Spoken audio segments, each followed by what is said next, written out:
we believe we are the first university in the world to have set a science-based target. We're definitely the first university in the world to have announced it.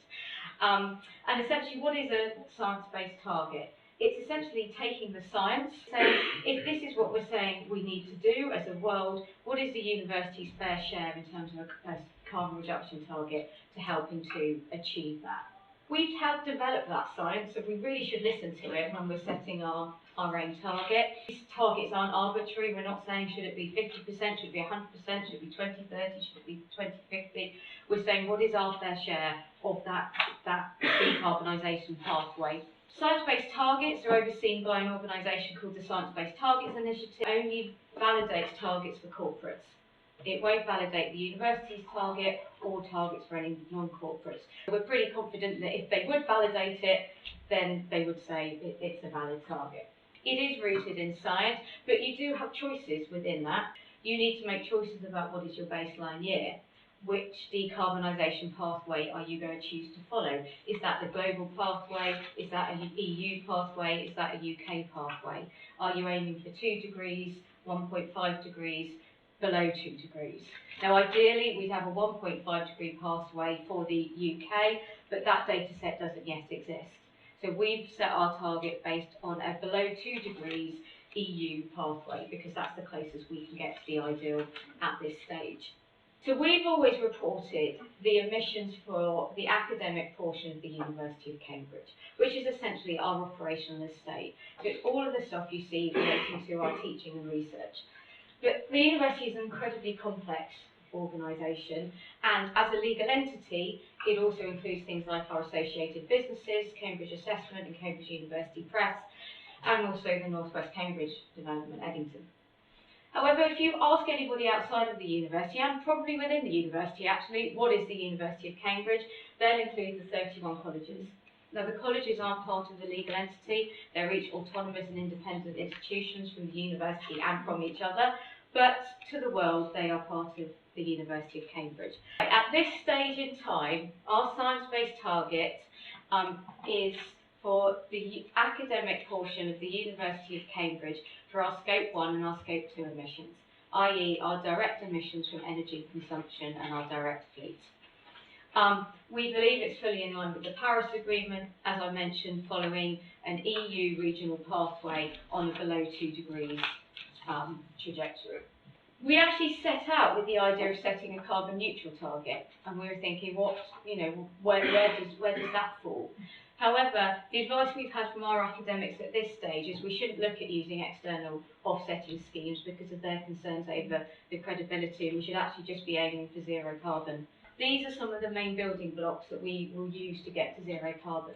We've just signed a power purchase agreement for zero carbon electricity that will account for about 20% of our electricity consumption, and we've done that in partnership with a number of other universities in the UK.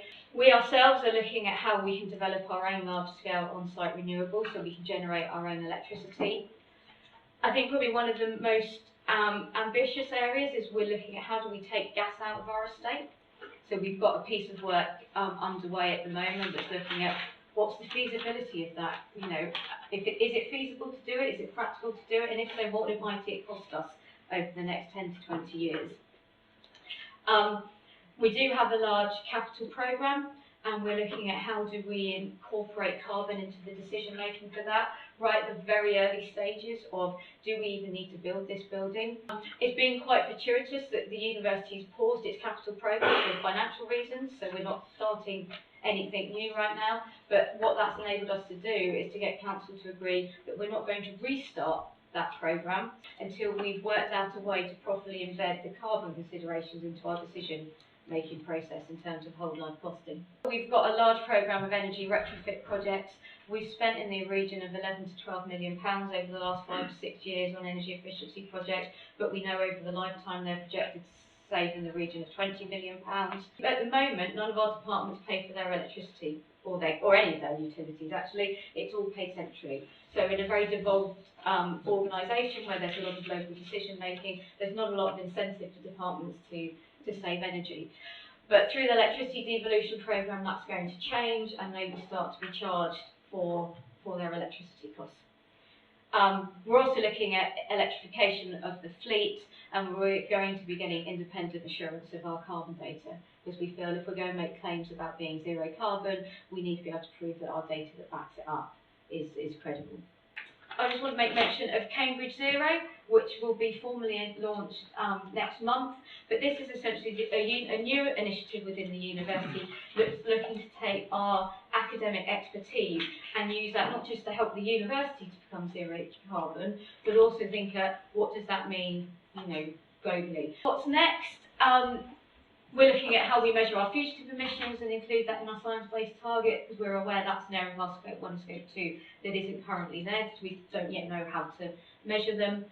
We are looking at how we improve data capture for Scope 3 and looking to set a baseline for that, with the aim of then being able to set a target. So we haven't done Scope 3 yet, but we are working on it. And I think when we get to Scope 3, there absolutely will have to be some form of offsetting, because that will never be zero carbon. We are working with the colleges to encourage them to report their emissions alongside us, so we can report emissions of the public perception of the University of Cambridge, and working with them to develop a science-based target model for them to set their own science-based targets.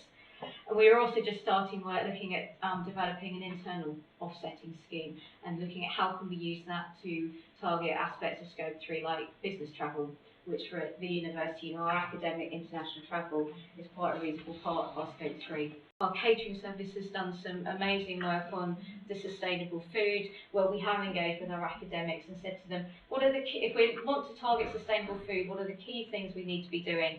And they said, we've got to have more vegetarian and vegan choices, we've got to remove ruminant meats from our menus, we've got to increase the fish that's sustainability sourced, and cut our food waste. And we've just published a report called The Sustainable Food Journey that has looked at trying to measure the impact of that. And we've shown that by removing ruminant meat from our central catering service, there's been a 33% reduction in carbon emissions over a two-year period. But at the same time, the profits of the catering service increased. And I'm just going to finish with 3 challenges. For us, there's something around academic travel, international travel, how we improve video conferencing and reduce the need for people to be able to fly, which also ties into equality and diversity and health benefits, but also recognising that engagement and interaction and collaboration is a key part of academic activity. So, how do we work through all of that? How we increase large-scale renewables, the key risks to us around that are local grid capacity and planning, which we've talked about, and then finally transport, particularly for us looking at car parking, but more general broad transport issues. So thank you.